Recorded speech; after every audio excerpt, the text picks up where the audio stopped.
Forty on X-PO, and here if you can fish the Killinaboy, or Sassula go manage of salt, us on Lake to Note. So, welcome to the X-PO, the former Post Office Killinaboy, and hope you enjoyed the evening. Our guest speaker this evening is Martin Breen, and the talk is called Monuments, Music and Memories, the Mapping of Doolin, 1992. So, Martin did this wonderful map of Doolin and its extremely rich heritage in 1992. It's self-published as well, and it's a very important document of the very rich heritage of the Doolin parish. Martin's a musician himself, so it's kind of he's spent many a day and evening in Doolin, like, you know, playing music as well as his passion for history and archaeology. He's published very widely, very prolific on local history and archaeology, and he's done, you know, something quite very important actually in republishing books on two of the main ruling classes in Ireland in the 15th, 16th and 17th centuries, and they are namely the O'Brien and the McNamara clans. And those books were republished by Martin. And in 2014, himself and Richard O'Croneen, Dick Cronin, through the National Monument Service, they published an absolutely monumental work, which is the Castles and Tower Houses of County Clare. It's a remarkable achievement, and this is just a couple of things that Martin has done. It's a fraction of things he's done in terms of publications on history and archaeology of County Clare. So we're extremely lucky to have him tonight, and if you wouldn't mind giving him a little bit of a fall to welcome him.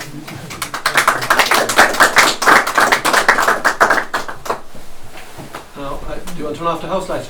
No, we need that for the camera. Oh, do you? Okay. I'm not sure who that fellow was talking about there, but sure, look at we'll continue anyway. So, yeah, as he said to me, as he just told you, Tony said there, I did the Doolin map. So what I'm going to do tonight is just going to give you a small bit of a background to. I mean, the background to the map really is that, we're way on time, just try and stick this to 35-40 minutes. Background to the map really is, it was done in 1992, it was just that there was no map in Doolin, and I was always up there, either playing music or drinking or sleeping in hay barns or whatever. And I remember back then, I talk about the 70s, there was actually very few places to stay in, bed and breakfast or guest houses or whatever. So we usually slept in hay barns or in the car, or in, I don't know, are any familiar with the pier at Doolin? Nurse Griffith's cottage used to be there, and that was kind of for all the bohemian crowd, anyone who could throw their sleeping bag in there in the day and come back by night and sleep there, which we did, and we'd go to O'Connor's and play music for the day and drink and whatever. But they were lovely times, early, simple times in the 70s, and then it got busier, and I used to still go up there, and I couldn't find, you know, you'd see an awful lot of things. You'd see a castle here, and you'd see a ring fort there, and so any bit of a background info on that we can find, and wasn't. And someone said, "Why don't you do one yourself?" And I said, "Yeah, okay." And 30 years later, it's still going. So let's see now. So that's it. So it's the story of the characters and the history and folklore of Doolin. So, as I said, the map was a small idea. It turned out to be a big project. Now I'd forgotten about it until Connie Kirby said it to me there, would you do a talk on Doolin and the map? And I said, I will, yeah, sure, why not? And we'll just put in a bit of the background and folklore, etc. for of the place. So 1992 I did the map. So it's a small place, but it's a huge history. I mean, we're only going to flick through it now, and you could spend, well, I spent half a lifetime rambling it, so there's an awful lot more there for people to do if they want to see a bit of it. So that's the parish of Killila, that's Fisher Street, which is what we call Doolin, and north of it then is Roadford, which is the second village. So that's where McGann's and McDermott's are, and the two new pubs. There's two hotels up there now, Fiddle and Bow and Fitzpatrick's. So they both have pubs, they both have music. So there's actually 5 watering holes in Doolin, whereas there was 3. So they're just the parishes, the parish and the townlands, and you can see it's quite big. You have Doonagore there would be familiar to you, and Luach would be familiar from Luach Stone and Doonmacphelim, and Killila, Tirganeen, Cronagart, there's a lot of, there's one there, Cuigi Ola, I can't pick it out straight away. I was thinking, what's Cuigi Ola mean? What's that name doing there? Because that's the quarter of the Ulstermen. So obviously, some Ulster people came here at some stage, but I can't say when. That's just a detail from the map there. So Fisher Street is up there in the top right. That's where O'Connor's pub is. And we'll talk about a few of the other sites on it. That's what the map turned out as. So it's a very detailed map of a very small place in a small parish in County Clare in Ireland. And when you look at it, there's so much you can do and talk about just the tiniest little fraction of a place, because people have lived there for not hundreds of years but thousands of years. And I'll show you we'll go back to the earliest part of it. So that's the back of the map. That's just a synopsis of what's in there, the guide itself. So it just talks about the castles, the lime kilns, the churches, the personalities, ring forts, the Spanish Armada, of course, it's all there. So we'll start at the earliest part, the prehistoric remains, so the Neolithic period, going back about 5,000 or 6,000 years ago.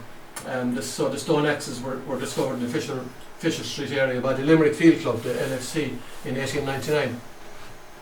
And they found so many stone axes and bits of discarded flint and chert and whatever, that it has been said that it was actually a stone axe factory, that they were manufacturing axes and exporting them. And the similar stone and these same axes are found in Galway, but they're also found as far away as Michael Gibbons said they've actually found them as far away as Antrim. So there was people moving around. This was an industry here 4,000 or 5,000 years ago. Those two were found, actually, my son picked up that one in 1992 when he was a child, the one on the right. The one on the left was picked up by a relation of mine, so they were reported to National Monuments. So there are still axes being found, and these were only in topside. So the other monuments then are the Philoptophias, the ring barrows, the burial mounds, the megalithic tombs, souterrains, castles, etc. So the earliest burial that's here is the court tomb at Tirganeen, going back around 6,000 years ago, and again that's the Neolithic. And they're not that common in the southern section of Ireland, they're more common to the north. We'd be down in the southern half of the country, you'd have more portal tombs and wedge tombs, the court cairns, which are again the same thing. It's still a megalithic tomb, more common in the north of Ireland. So the ring barrows then, there are ring barrow burials there, and they date back about 4,000 years again. That's just looking, Fisher Street is literally 500 yards north of there. So those are the bells. You see the bells there, the bell barrows. They're bigger than, I suppose, about 3 times the size of this road. That's what size they would be. That's, if you consider that's a road, a cliff road, that's the cliff walk to Cliffs of Moher. And Donegal Castle is just looking down on these. Sometimes you get a great view of them coming down the hill, other times you won't, depends on what direction the sun is at.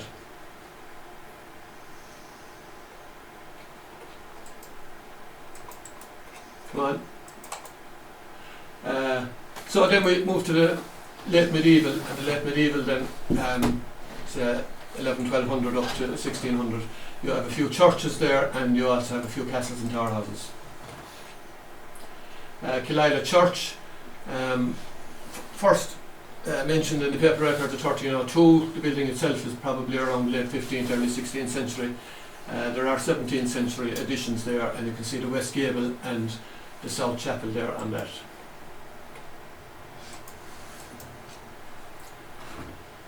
That's the south chapel before the Doolin group put it back together again. You can see it's repaired now and it's in a good state, and then you have the Romanesque arch going into the south chapel. That Killila head then was on the west gable, which is no longer standing, and that's now in Kilfenora. Then Killila Church, if you look at the marks, you have the pick dressings there of the medieval masons.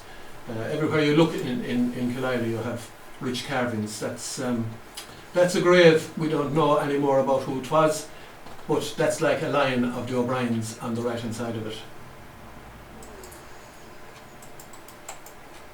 No. That's St. Columkill's active contrition stone, which somebody cleaned up and put a bit of chalk on to be able to read it. And then these are in the graveyard of Killinaboy Church, the shoemaker's stone. If you look on the top, you'll see the boot, and over on the right hand side of the top, you'll see the pinchers. So it's known as the shoemaker's stone because of the implements of his trade that are shown there. I'll have to start pushing this forward, I'd say, on this, will I?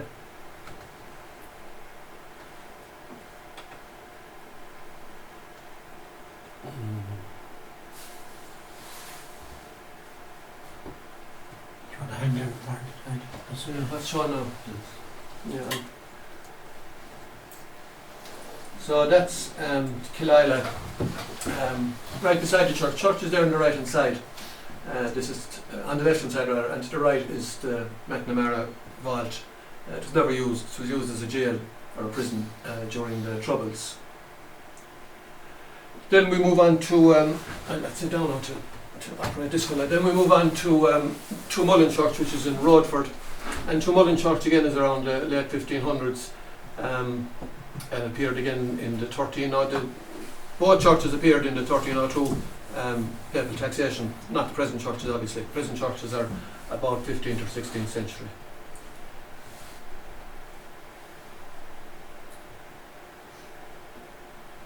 So that's just a bit of the east window, and showing on top there. There's actually a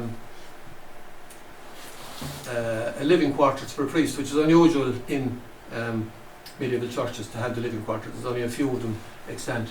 Also you had the tomb of Conor McClancy.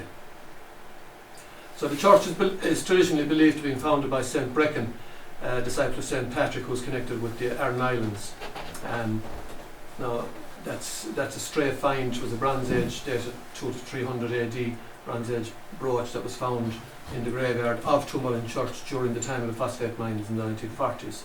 So if we just talk about the phosphate mines, then there was a lot of phosphate mining here in the 40s, and the government acquired land compulsory to mine for phosphate for fertiliser due to the shortage because of the world wars.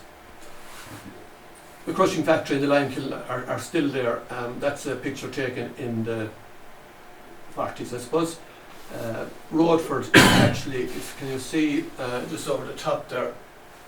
Rodford village is actually, that's Rodford village there, McGann's, etc. So that's where you're at the moment.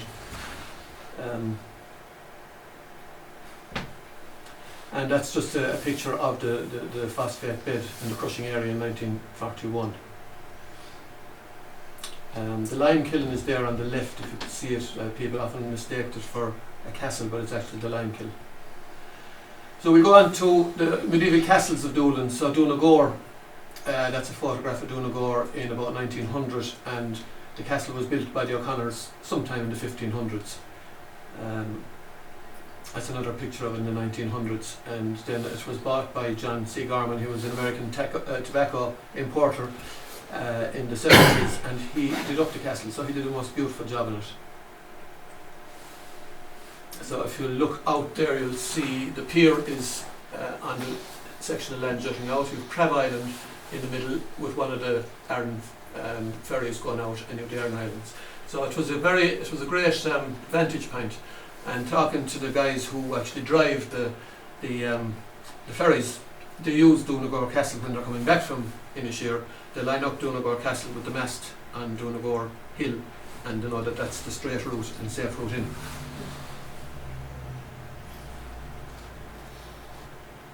And then just slightly further north you have Balmalacken Castle. That was built around 1400, 1520 by the O'Connors, but most of its life it was held by the O'Briens. There were three other castles in Doolin. One was Doolin-Macphailum, which is in very close to O'Connor's pub. The next one then is Knockfin, which is at the cross beside the new church.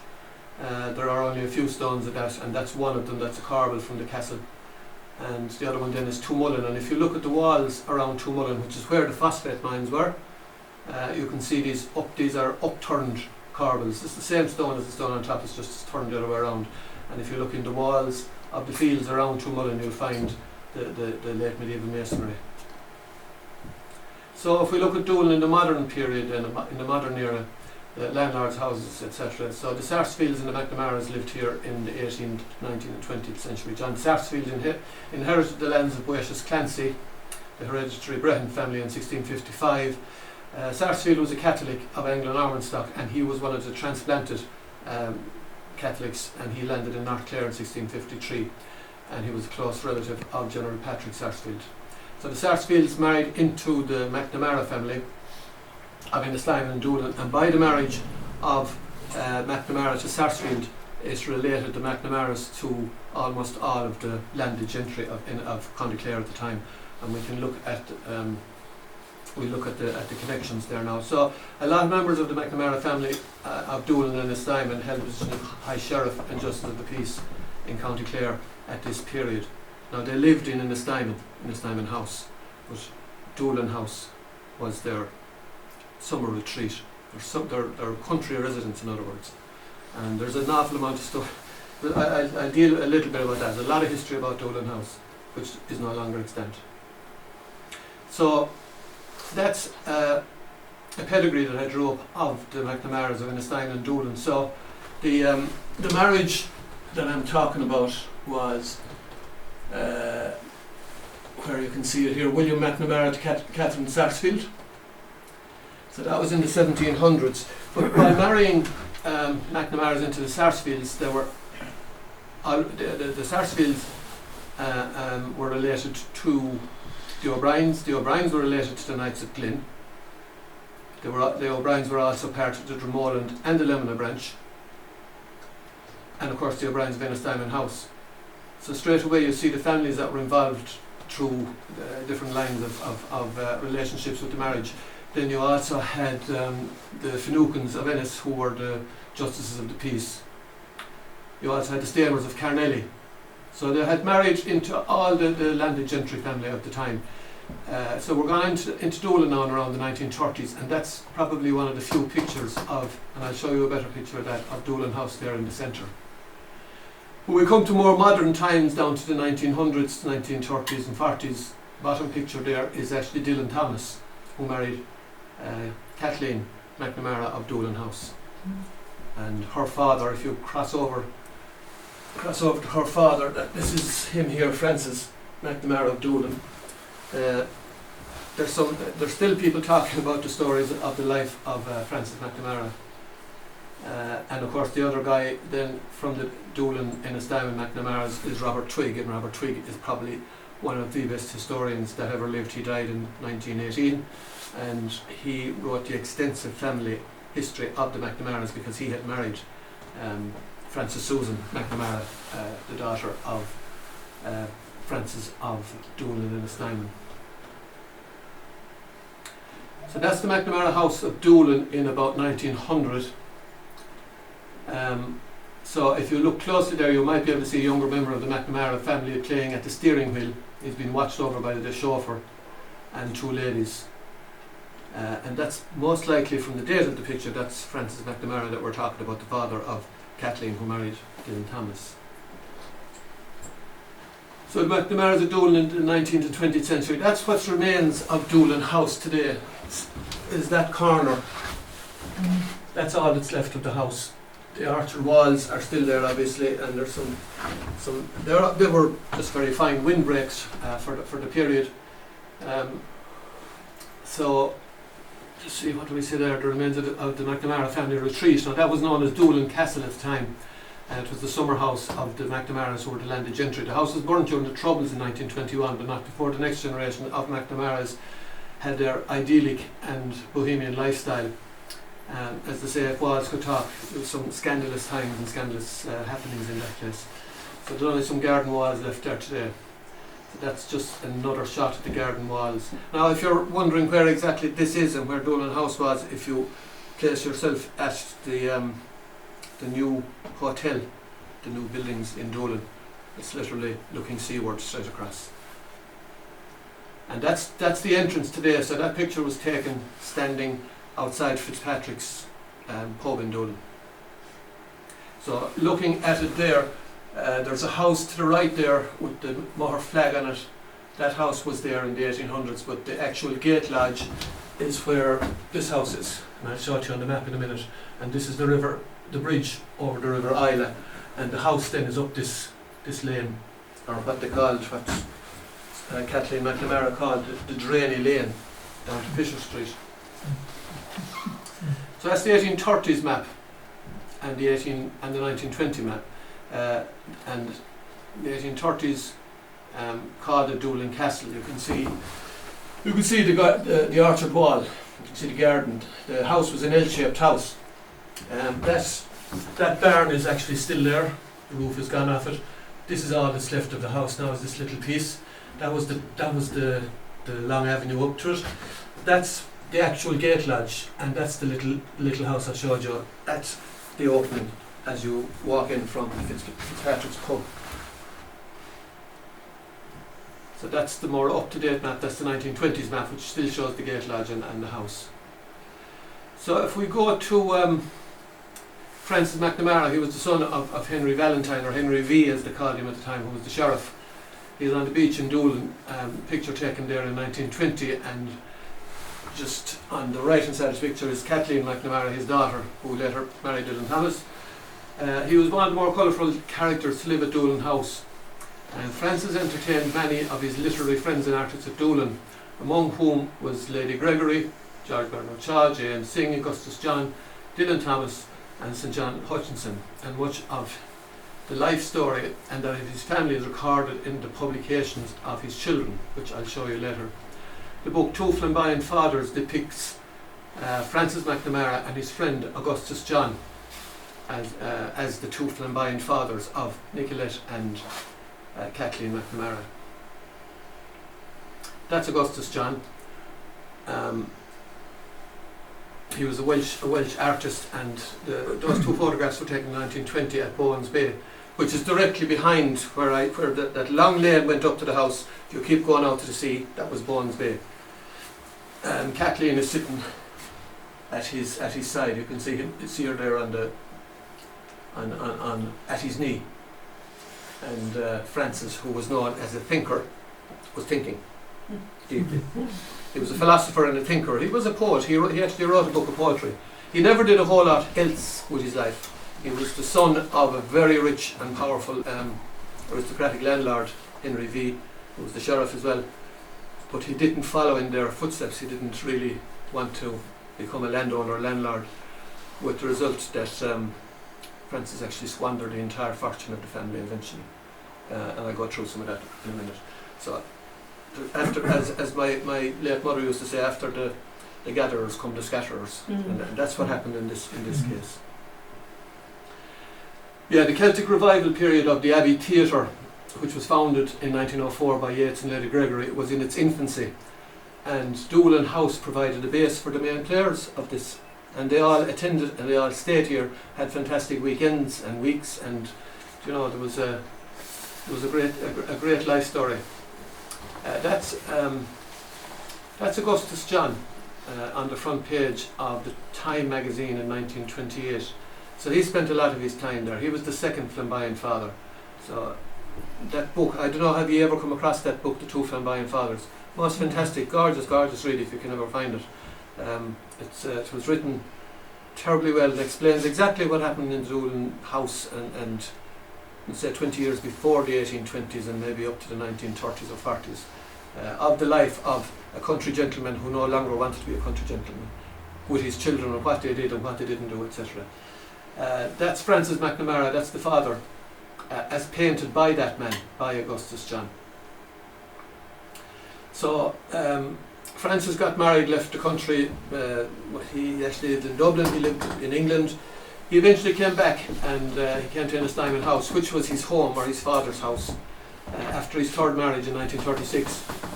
He turned it into the Falls Hotel, but the venture failed due to his unprofessional approach, and I'm sure his lack of work ethic, and his great and much appreciated generosity to his friends and his guests. So they were very happy with him, but his business didn't work. So it was leased or sold to the O'Regans then in 1943. So that's Dylan Thomas and Kathleen McNamara, not long after their marriage in 1937. And as I said, the artistic fraternity all frequented Doolin House. Her eccentric father, Francis, sometimes poet, sometimes thinker, with the son of Henry V, which I said. Francis enjoyed the life of the landed gentleman and subsequently squandered the family fortune while he spurned the life of the Irish landlord. The Bohemian fraternity with Francis encouraged to frequent Doolin in the 1900s, such as Francis Hutchinson, Singh, G.B. Shaw, etc., lived the aristocratic and eccentric lifestyle at Doolin House and often engaged in nude sea bathing. Such conduct was frowned upon and was not encouraged by the local clergy or by his father, and it made the subject of many of the animated Sunday sermon in Doolin Church. You can just imagine what was going on there in the 1920s and how it was seen by the rest of them. So that's when Kathleen married Dylan Thomas, they left and went to live. Dylan was from Wales. They lived in Wales. They lived in several different places for several years. That was taken not long after they moved over there. So Dylan Thomas, Nicolette and Kathleen. Kathleen's father, Francis McNamara of Doolin, is said to have formed, this is another funny story, this is in the book. It's said that he formed an unholy trinity, or three people, of himself, Augustus John, and a guy called the Cuckoo O'Brien, who was a local personage from the Fisher Street in Doolin in the 1900s. Kathleen's sister, Nicolette, recounted an evening of dancing and merriment at Cuckoo's house in Fisher Street when the Cuckoo asked her why she had no child after a year of marriage. So he took her to a nearby blessed well, possibly Dool MacFellan well, and had her take the water, and he told her that if she hadn't produced in a year, that he'd solved the problem himself with guaranteed results. So this guy, the Cuckoo, earned his nickname, the Cuckoo, from his habit of being present in other people's nests. And the name is still in use up there. A local B&B now has the name, the Cuckoo's Nest. That's Nicolette and Kathleen and Dylan Thomas. So they say, was Kathleen the monster that destroyed Dylan Thomas, or was she? We don't know.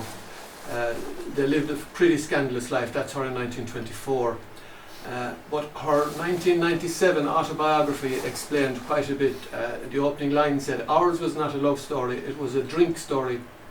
Because without alcohol it would never have got on its rocking feet. The bar was our altar."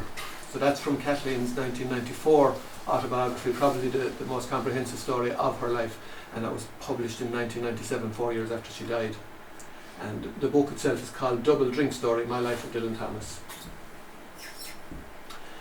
So the talk of the McNamaras and the Drainey Lane and Fisher Street, etc., that's what Fisher Street looked like in the 1930s, and the shebeen that she went to hear the music and song. So that's a picture of Fisher Street in 1930, and hasn't changed the whole pile today. It's still the same layout, obviously. The houses are no longer attached. Now we'll just move on. Doolin in the modern era. So Doonagore Quarries then, just north of Doolin. The quarries were operational in the 1900s, and that's where the Russell brothers and their father worked as stonemasons. You can see in the map there, it shows Doonagore village in the centre of the picture, and the quarries are up to the right. That's a picture of the operation of the quarries in the 1900s. And of course the quarries are famous for Liscannor flagstone, Hagg's headstone, Doonagore flagstone. At one time over 500 men worked in the quarries, and the main quarries were at Moher, Caharbana, Doonagore and Loch. Liscannor stone is still quarried in North Clare and at Loch, and Doonagore stone was used for the steps of the House of Commons and the Royal Mint. The quarries operated from the late 19th century, from about 1890, but some local quarrying still goes on. You can still buy Liscannor stone, Loch stone. So if we go to the more recent, then we have Doonagore village in the 1900s, where Michael Russell learned his music. That's a picture that's a little later than Lawrence, and that's a Lawrence picture of the same village. And if we look at it today, that's what's left of it. It was a great place. That's where the Killourys lived, and several musical families, and they played music in their houses and in the pub. I can remember that building in the centre of it when I went up there in 1970. That was a functioning shop, and I went in there and bought I think it was a packet of biscuits and some milk to keep me going, because Doolin village was literally over the hill and down. So there's only a short walk from, that's Doonagore, which is the high point as you're looking down into Doolin.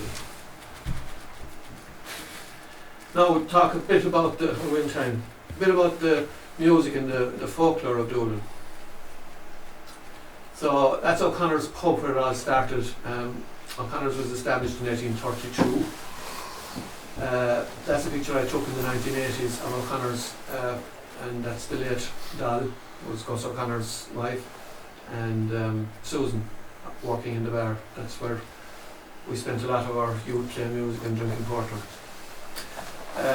Prior to them, then you had the folklore, James Delargy, or Seamus Delarga, the Irish Folklore Commission, and he decided to collect the folklore of Doolin in the 1930s from the last of the native speakers of the area. And it's unlikely that he was acquainted with the scandalous McNamara's of 30 years before that. That's James Delargy. So folklore was collected from the old storytellers of Doolin and Luke by Delargy on his Ediphone in the 1930s. Now, I remember talking to Michael Russell, and he said he was talking about the people in the 30s who he would have known in the 50s. Michael was born in 1917, and he said that when Delargy came and he explained to the people what he was going doing in 1930, that he wanted to collect stories from the old, they were all naturally Gaelic speaking. They actually went away for a day or two to hills or caves or whatever, and they practiced their stories. They practiced the storytelling so that they actually had their stories exactly as they wanted them recorded.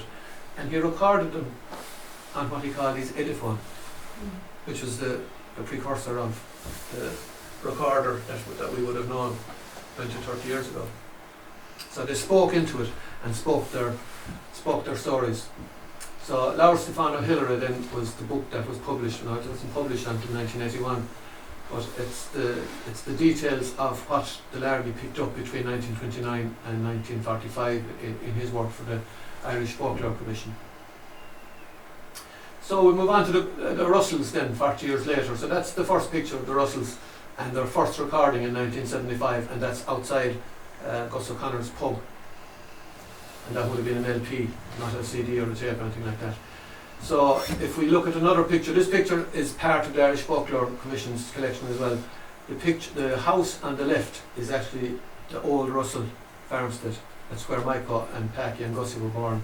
So that was what James Delargy saw when he came there in 1930. The whitewashed cottages, thatched. So they were beautiful. You know exactly. I can show you where they were on the map. So this is what it looked like in 1980, I think. So part of the Russell landholding at Doonagore recorded in Griffith's valuation. So this plot is recorded in Griffith's valuation. That was taken in 1990. And Michael recounted that he was born in this house, the one on the left. So this is the Griffith valuation map of the 1850s. And if we look down the bottom, we see Patrick Russell. Patrick Russell had plots 14, 15 and 13, 14, 15.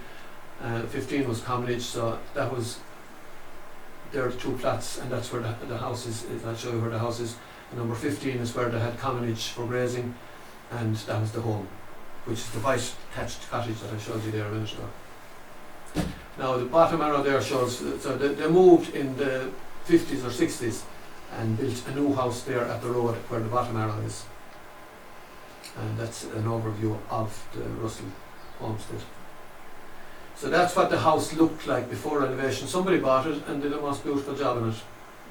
So that is the old house of Michael Packy and Gussie Russell.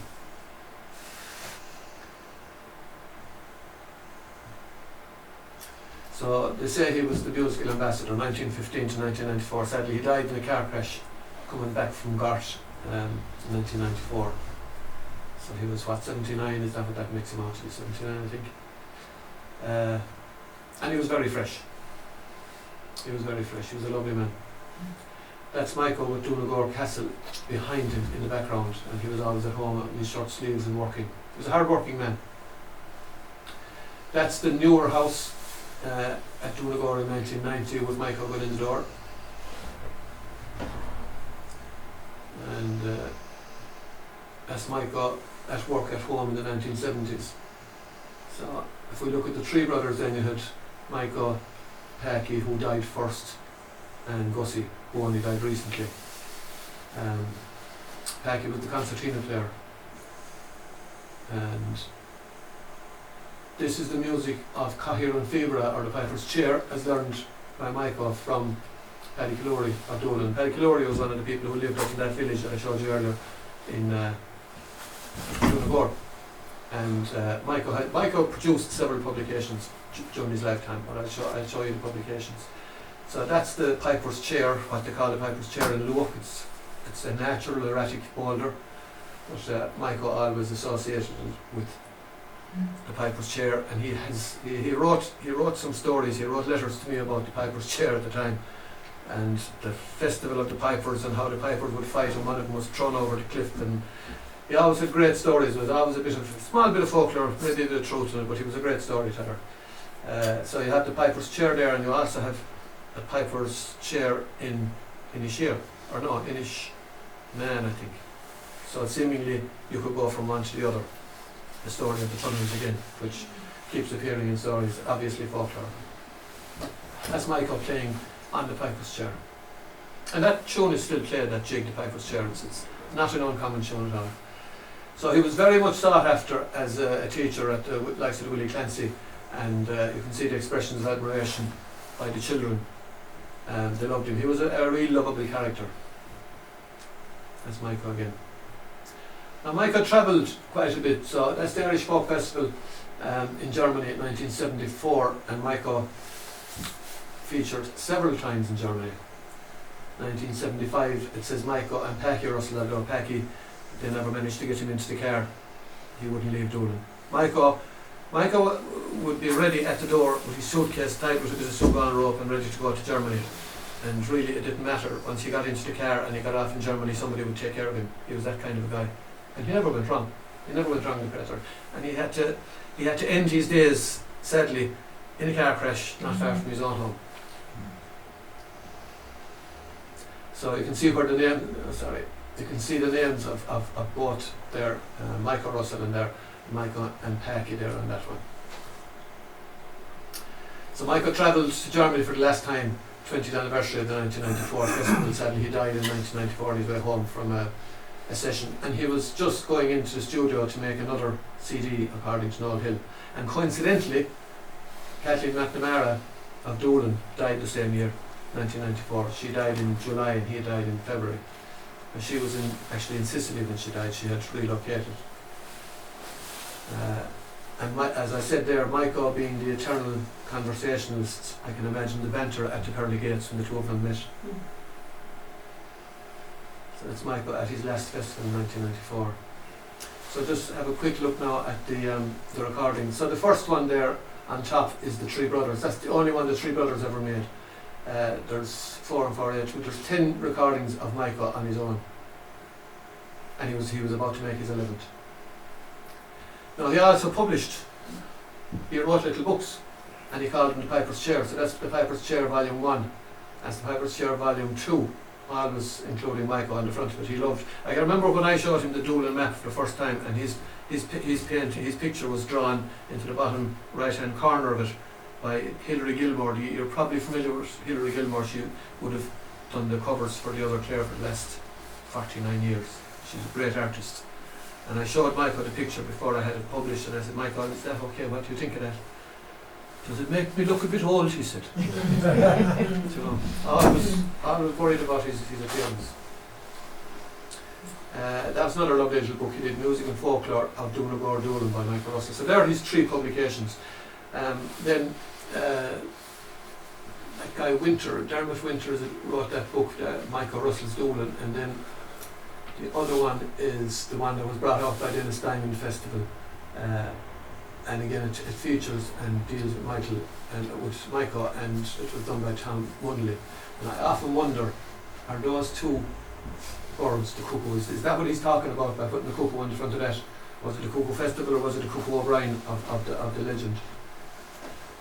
So then we mentioned the Doolin McNamara's. That's the book Tooth and Buying Fathers by Nicolette. She then wrote a second book which was called Susanna's Nightingales, which is really about the life after 1920, when they were actually in France at that stage. The family had moved to France.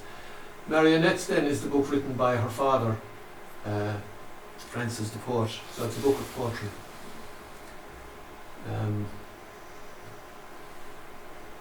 That's the first book that came out about Kathleen. It's simply called Kathleen, and it was dictated by Kathleen to a guy called George Tremlett and published in 1986. Then Paul Ferris wrote her biography in 1993, but I don't think she was all that happy with it. So she actually penned in her late years that last book, the double drinking one, and it was published posthumously in 1997. So that's really the true story of Kathleen. But all the rest of them are fantastic reads. They're lovely, local social histories. So the general publications on Doolin, then, if anyone wants to follow up on reading, Michael Cody, who was a great friend of the Russells and stayed with them on many occasions over 20 or 30 years, wrote that beautiful book, which is still, I think you'll get it in second-hand shops, a beautiful book. I did a Doolin map, and that's the picture of Michael. When I showed it to him, he said, "Do you think I look a bit older than that crater?" Then there's Eddie Stack's book on Doolin, Doolin People and Places in 2015. And of course there are several issues of Bailidas, and that would contain a lot of the Delargy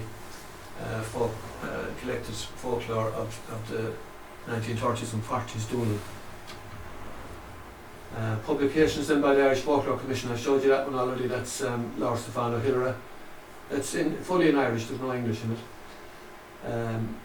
Then of course you had Arnsberg wrote the Irish Countryman. He was with the Harvard crowd, and then volume 2 of that was Arnsberg and Kimball. And these are social histories, and they deal with the people of Loch and Doolin. And the last book then with the Doolin material is the Diaries of Seamus Ennis. So when Seamus Ennis was travelling around collecting, he also collected for the Irish Folklore Commission, and that book was published in 2009. And then that's the final of it. Then Michael, Melodies of Michael will linger on forever. So that's an appreciation of Michael Russell by Noel Hill in 1984 when Michael died. And of course the Russells are commemorated only last weekend with the Russell Festival, last Thursday, Friday, Saturday and Sunday. So that's the lot for you.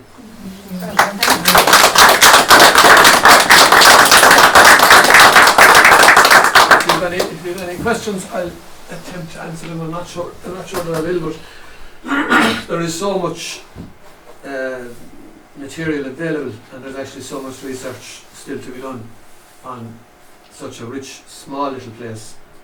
But we're very lucky that you had the likes of Seamus Ennis collecting, and you had Seamus Delargy collecting, the Irish Folklore Commission. So a lot of that stuff is available, and a lot of it is to be found in Bailidas, and of course by the children of Francis McNamara, the Kathleen's. There's 3 books really detailing Kathleen's life.